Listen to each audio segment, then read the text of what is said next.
Russell back to the New York Foreign Press Center. He's the Assistant Secretary of State for East Asia and the Pacific. Just a few housekeeping items before we begin. Please silence your cell phones. And at the conclusion of the Assistant Secretary's remarks, we'll have about 30 minutes of questions. Please state your name and your media affiliation when you receive the microphone. Today's briefing is on the record. And with that, let me turn the podium over to the Assistant Secretary. Thank you. Thanks for coming, everybody. This has, of course, been a busy week. The President, President Obama, Vice President Biden, Secretary Kerry, many of our senior diplomats had a whole host of meetings over the course of the week. This UNGA week follows some important multilateral meetings earlier in the month, first in China, the G20, then in Laos, the East Asia Summit and the ASEAN-related meetings. And of course, there's more to come with APEC in November. In addition to all of that, of course, there was the bilateral components of the visits I just mentioned to China, as well as to Laos, the recent visit to Washington by Myanmar's Counselor of State, Aung San Suu Kyi. This month and this year, frankly, have built tremendous momentum in our diplomacy with the Asia-Pacific region. And more broadly, it's a capstone to 8 years of very significant engagement with allies, with partners, with new and emerging partners to firm up the foundation of the regional order and to cooperate to address big global challenges. And in doing so, I think we've made considerable headway in promoting a system based on rules, a system based on common interests. So to run through the week very quickly, the President hosted a reception Tuesday night in which he met with most of the visiting leaders from around the world, including the Asia Pacific. At his refugee summit earlier that day, the President worked with the Australian Prime Minister. Australia has shown great leadership in admitting refugees. With Thailand, the Thai Prime Minister, Thailand is helping refugees to get education and to get job training even as they are in temporary camps. With Japan, which announced an additional $100 million contribution on top of the $2.8 billion it has pledged in humanitarian assistance. And China also announced $300 million in new contributions at that summit. The President, at the beginning of the week, held a bilateral meeting with Chinese Premier Li Keqiang. Both leaders clearly and strongly condemned North Korea's nuclear test and reaffirmed their resolve to coordinate both in the UN Security Council and more broadly in the effort to achieve the denuclearization of the Korean Peninsula. I also was pleased to join Vice President Biden when he participated in a cancer moonshot meeting with our Secretary of Health and Human Services, Burwell, and her counterparts from both Japan and the Republic of Korea. The Vice President later in the week held a working lunch with Prime Minister Abe, and that meeting advanced our already close coordination on a number of issues, importantly the DPRK, the South China Sea, the East China Sea, as well as allowed for productive discussion of other issues, including our respective strategies for ratifying the Trans-Pacific Partnership, the TPP agreement. At the UN climate event, you will have seen 9 more countries from the East Asia and Pacific region joined the Paris Agreement. That brings to a total of about 20 of the nations in the Pacific region, covering more than 21% of global emissions just in East Asia and the Pacific alone. Secretary Kerry hosted a trilateral meeting with his Japanese and South Korean foreign minister counterparts that underscored how unified we are on addressing the challenge of the DPRK, expanding our information and intelligence sharing, and expanding cooperation beyond the Korean Peninsula in a number of important areas. I'm just coming now from another meeting that Secretary Kerry chaired or co-chaired with our ASEAN dialogue partner, Malaysia, with the 10 ASEAN foreign ministers and the Secretary General of ASEAN. This, again, comes closely on the heels of President Obama's very productive exchanges with the ASEAN leaders and with others at the summits in Vientiane. What came through to me in the meeting that Secretary Kerry was just in is how much extraordinary progress ASEAN and the U.S. have made in our cooperation in addressing a whole host of regional problems, but also regional ambitions on the economic, on the security, on the people-to-people, and in other categories like that.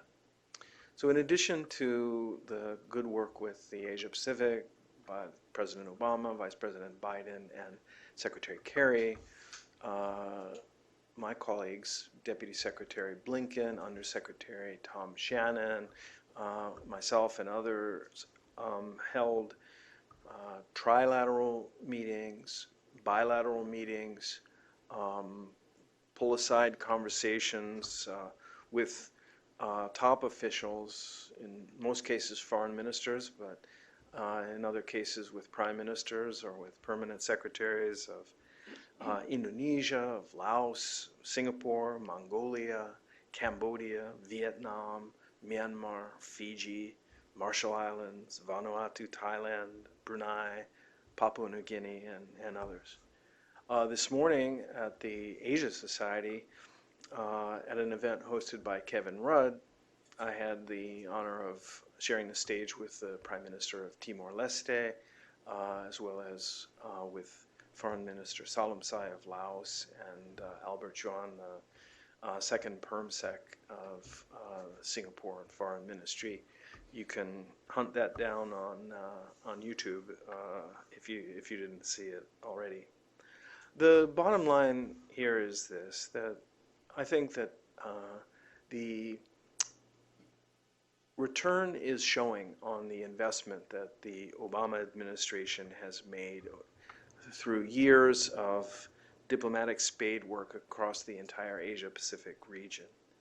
And speaking as a civil servant and a faithful member of the U.S. Foreign Service, I can say that we're all determined to sustain the momentum that we've built up in this critical region in order to hand to the next administration a strategic blueprint for fostering and furthering American interests and the collective interests of the entire region.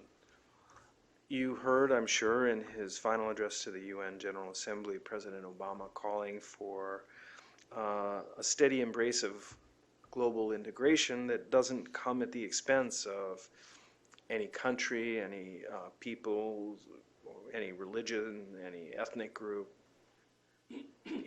So in approaching international disputes and areas of difference, the President stressed, as he always has in my experience, the primacy that we place on a rules-based order, predicated on the principle that rules apply to us as well, that rules apply equally to the big and the strong as they do to smaller countries. The President also importantly emphasized the essential role of good governance that upholds basic human dignity at one end of the spectrum and contributes to a climate of transparency, openness, innovation that allows for real economic growth, which is something that everybody wants on the other.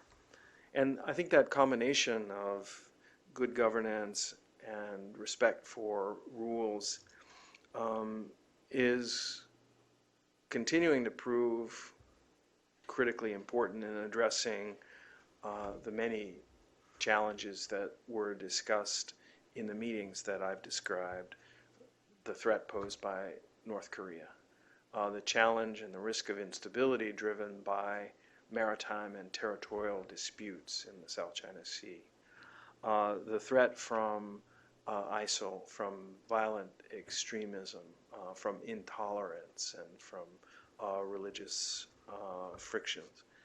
The challenges posed by the global refugee crisis, by illegal migration, by the treatment of migrants, the scourge of trafficking in human beings, and of course the threat that the effects of climate change pose to so many of the countries, particularly in the Pacific region.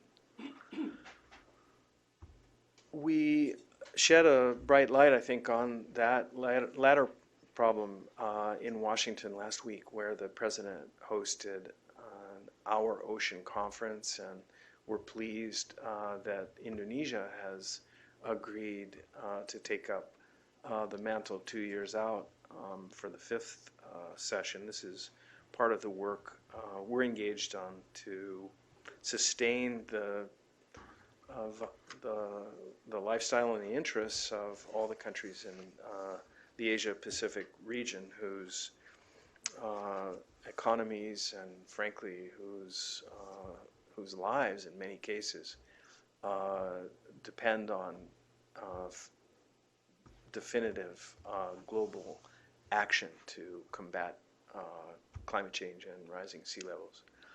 Let me stop there and open the floor to any of the questions that you all may have. Hi, this is Jessica Ni with TVBS of Taiwan. Thank you for having this. We know that Taiwan is not invited to attend the ICAO General Assembly this year. We know that USCHA's position is encouraging Taiwan to participate, meaningful participate in this kind of international organizations. The Chinese side insists that Taiwan has to recognize 1992 consensus to be able to attend this kind of international organization meetings. Do you think this is constructive and meaningful engagement that the U.S. wants to see? And also in Montreal, the Taiwanese delegation will be going there, although they are not be able to attend the meeting. Will the U.S. officials attend the bilateral meetings with the Taiwanese officials in Montreal? Thank you. Thank you. Look, there are tremendous challenges and ups and downs in the cross-strait relationship. The progress overall made in recent years is something that benefits people on both sides of the strait. It benefits the neighbors, and it benefits the United States. It's something that we will continue to facilitate where we can, to support and encourage in all cases. We also believe strongly, and I think anyone who has watched what Taiwan has done for its neighbors, what it's done for the international community, that the people of Taiwan have a lot to give. They've got a lot to offer. They can, have, and will make really valuable contributions to the international community in a variety of ways. Um, Everything from responding to natural disasters, to helping friends in need, to setting an impressive example of respect for the rule of law and for democratic principles. And so it is very much our policy to support Taiwan's meaningful participation in organizations where statehood is not a criteria for membership. We want the people of Taiwan to have the ability to do good. We also want the people of Taiwan to benefit from the international system of protecting safety, including the safety of travelers, as well as in other important areas. So we would like to see Taiwan's meaningful participation in ICAO. Aviation safety, aviation security, aviation efficiency are matters of importance to all of us. And we think that all interested stakeholders can play a positive role in ensuring that standards and regulations are met around the world. The bottom line is, look, we have an abiding interest in supporting Taiwan as it seeks to expand its already significant contributions to addressing global challenges. And we have an abiding interest in cross-straits dialogue, cross-straits stability, cross-straits peace. Where there are steps by either side to reduce tensions and to foster constructive dialogue and engagement, we welcome it. And we encourage the two sides to engage on the basis of dignity and respect. Now, we do find opportunities to consult with our Taiwan friends on any number of issues, but I'm not in the business of scheduling or of predicting who will meet with whom at which gathering. Thanks.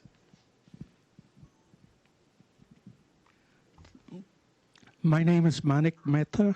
I'm a syndicated journalist. Thank you for that lovely presentation. We have been meeting each other at least thrice today. My question is about the TPP. It sticks out like a sore thumb. John Key, the Prime Minister of New Zealand, just said 2 days ago that U.S. has to take leadership. And so did Julie Bishop, the Australian foreign minister. Now today, a number of ASEAN reps told me that they are very concerned about the fate of the TPP. Would you be so kind and give us your take on that? What do you see happening to the TPP eventually? Thank you. I'm happy to, and I'll add to your list of leaders who have spoken up clearly recently, Singapore's Prime Minister Lee Hsien Loong, who addressed this issue very directly when he was in Washington and made the point that apart from all the virtues of TPP as a trade agreement, as an environmental agreement, as a labor rights agreement, as an intellectual property agreement, TPP carries great value. In fact, is vital from a strategic point of view, in part because it represents a manifestation of a strong and continued commitment by the United States to engage actively in the economic life of the region, something that countries in the region want and something that benefits the United States very directly. TPP is a topic of discussion in many of the meetings that I referred to. certainly with other TPP partners, Japan, Australia, New Zealand, Vietnam, Malaysia. The issue came up very directly. And it's also a topic of great importance and interest, as you heard from non-TPP members throughout the Asia-Pacific region for the strategic reason that I mentioned. And I think because there's a profound interest among other countries, many other countries, some of whom have declared this, in pursuing the possibility of joining TPP in a second round. The answer in every case from U.S. officials, from President Obama and Vice President Biden, Secretary Kerry on down, was an unequivocal expression of determination to do everything in the power of the administration to prevail on members of Congress to ratify this agreement as soon as our presidential election is over. TPP is a good deal, and it's a good deal for the American people, for the American worker, and for American business. But importantly, it is a critical pillar in the strategic structure of America's engagement, I would say America's leadership in the Asia-Pacific region. And to follow through with the deal that has been negotiated with quick ratification on the part of all 12 members, I believe is so compellingly in each of our interests that I retain a high degree of confidence that our respective parliaments at the end of the day will do what's best for our countries and do what's best for the region.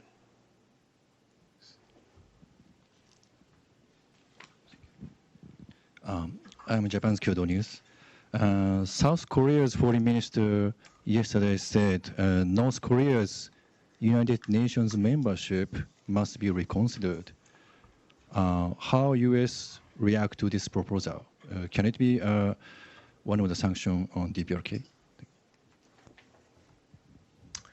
I think that what Foreign Minister Yoon Byung-se said the other day, at least what I heard, was something to the effect that we all need to ask ourselves the question, in light of North Korea's pattern of actions directly flouting, directly violating repeated binding resolutions of the UN Security Council, is North Korea really qualified to be a member of that same organization? And look, I think that those questions are an inevitable reaction to the pattern of behavior by the DPRK of rejecting and ignoring both the commitments, the solemn commitments that the DPRK government itself has made, but also ignoring or rejecting the provisions of the UN Security Council resolutions that have the force of international law. It's not unnatural for people to begin to raise questions such as the one that the Foreign Minister did. Look, the international system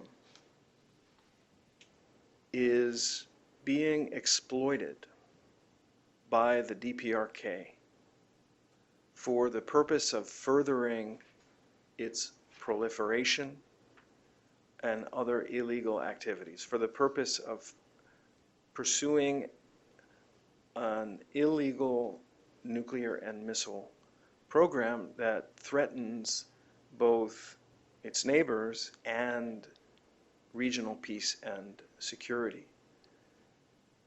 in a variety of ways, the international community is responding by safeguarding itself from this misuse of our infrastructure, our banking infrastructure, our shipping infrastructure, our cyber infrastructure. And through sanctions adopted under UN Security Council Resolution 2270, through sanctions put in place unilaterally by a variety of nations, including the United States, and by what I am confident will be seen before long in the form of a new UN Security Council resolution imposing further sanctions and tightening those that already exist.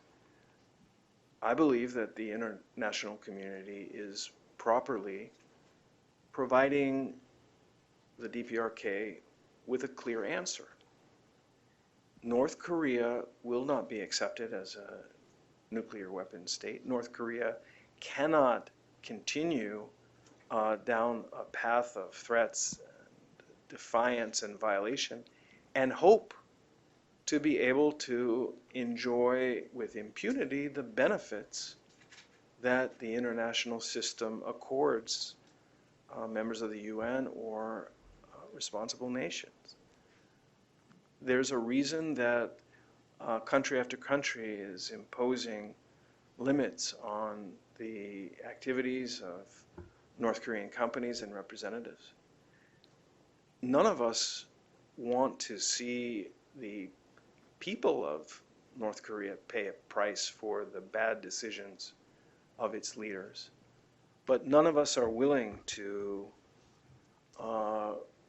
withhold the imposition of serious penalties to the DPRK in response to its dangerous and its aggressive behavior. Thank you. Thank you, Secretary. This is Natasha Strani with Times Now. Now, terrorism, as you mentioned too, has been a big topic at the United Nations General Assembly. President Obama spoke about it as well.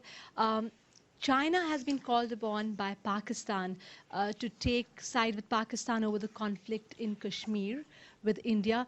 What would the United States like to, how would the United States like to see China respond to such a request? And also the China-Pakistan economic corridor in that region is seen with the increased worry, it makes India worried that economic corridor because of security threats in the region.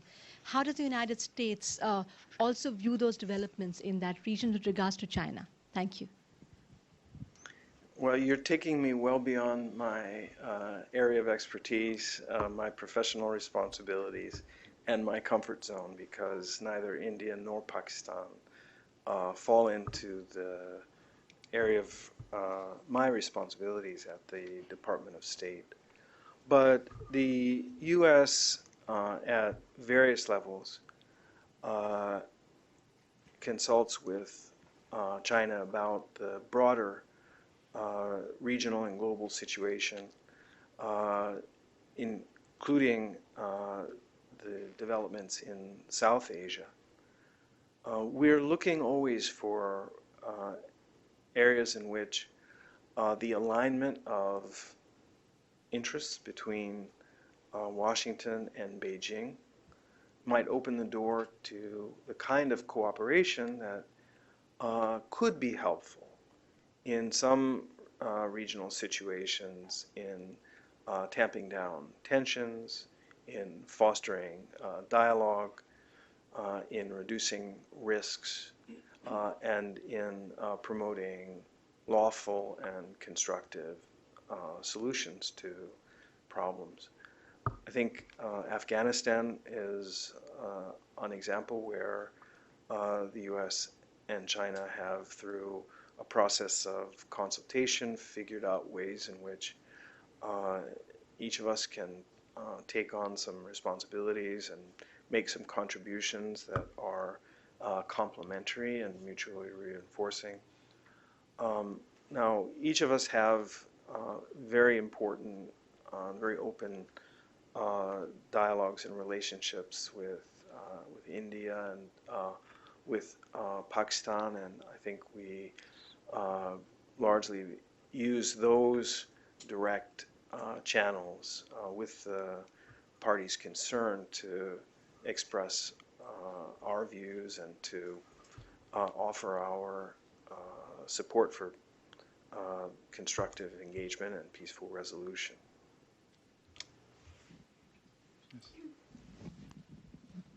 Good afternoon, Mr. Russell. I am a Japanese public broadcaster NHK's reporter. I have a follow-up question. As you mentioned, the sanction on the North Korea, and as you mentioned that your hope that the new resolution will be adopted soon. At the same time, the China seems that they always stick to the livelihood, so that the condition of the sanction. So how the United States and the Japan will break through the Chinese position? It seemed that a little bit reluctant from to let the North Korea the harsh sanction. Could you show me your prospect on the resolution?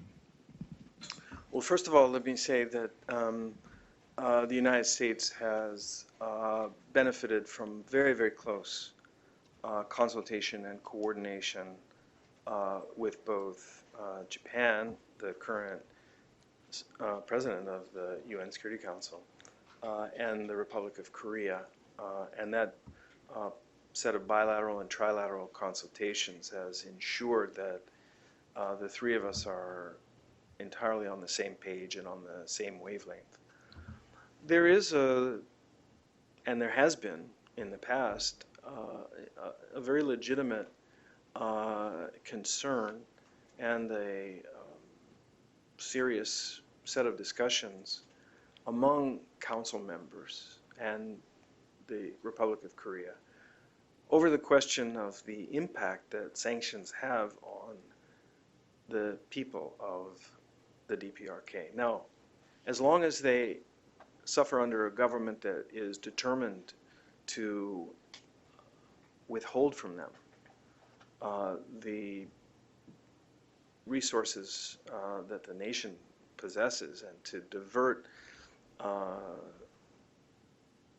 money and fuel and food and benefits from the people in need to the military or to these illegal programs,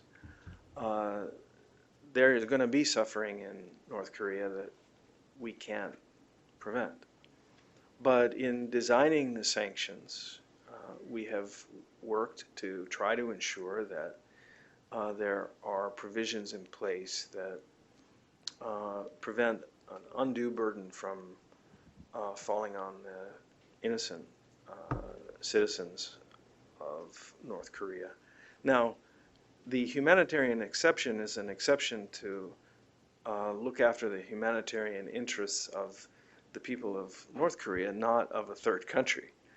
And it's important that that exception not become a loophole that allows countries to conduct trade with the DPRK that will only have the effect of delaying the day when North Korea's leader concludes that it's time to negotiate seriously and in good faith to implement the commitments that his father made to denuclearize.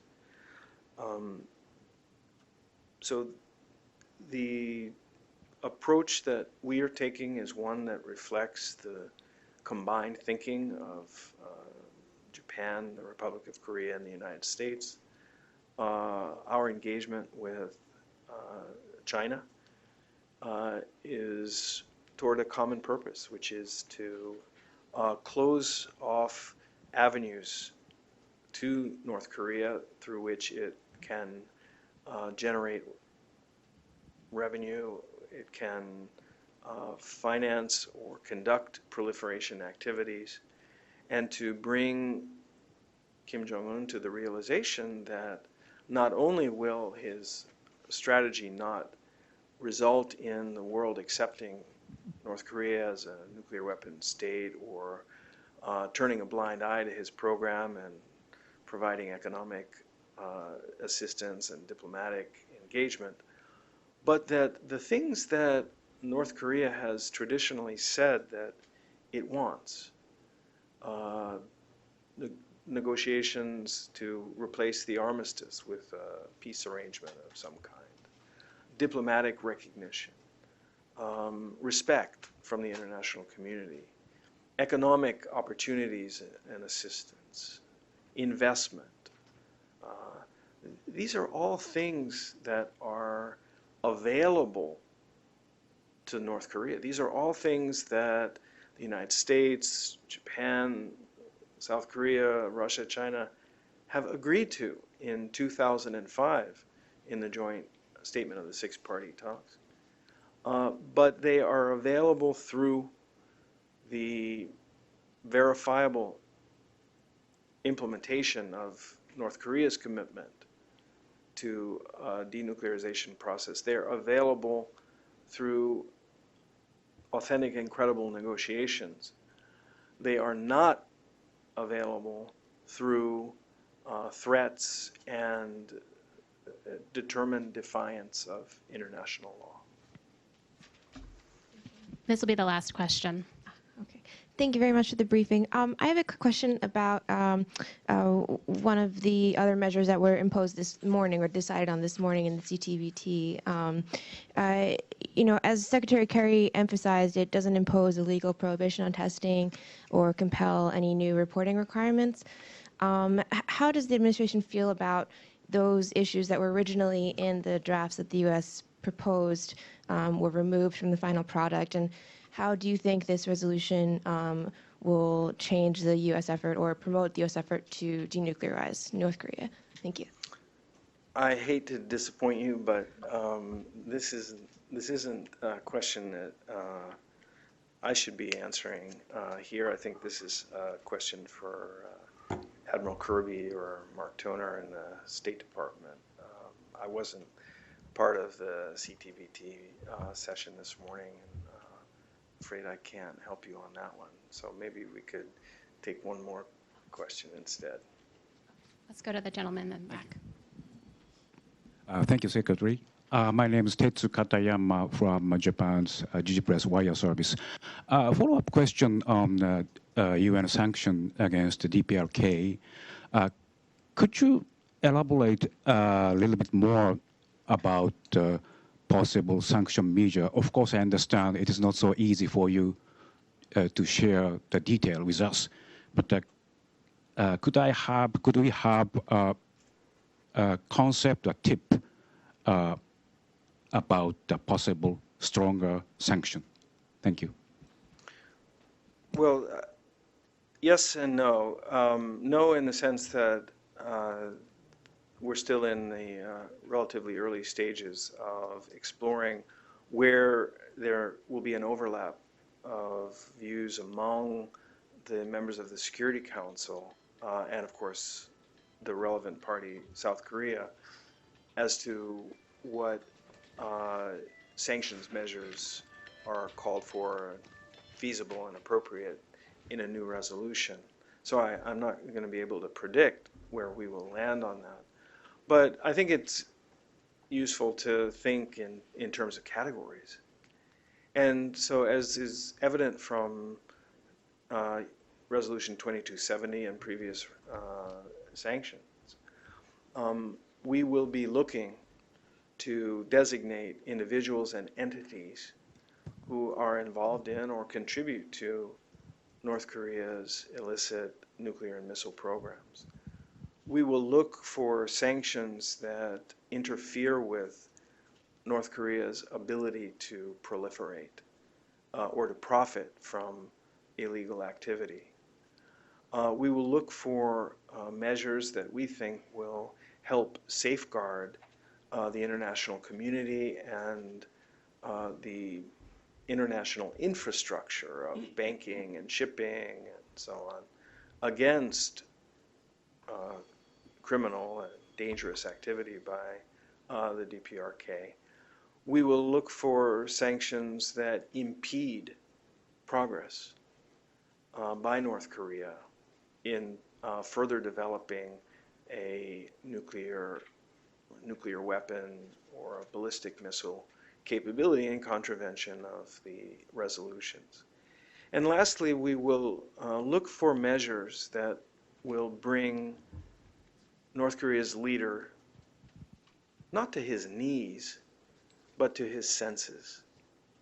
Measures that will have the effect of causing decision makers in Pyongyang to come to the conclusion that they are traveling down a dead-end street, that the pursuit of threatening nuclear and ICBM capabilities carries with it a lot of risk and no prospect of a payoff. Those are the objectives, and I think those are the categories in which our diplomats are going to be pursuing common ground in order to impose new sanctions on the DPRK. So we're officially out of time. Thank you so much, Assistant Secretary Russell. We really appreciate your time. This was on the record. The transcript will be posted on our website at fpc.state.gov later as soon as it's available. Thank you very much.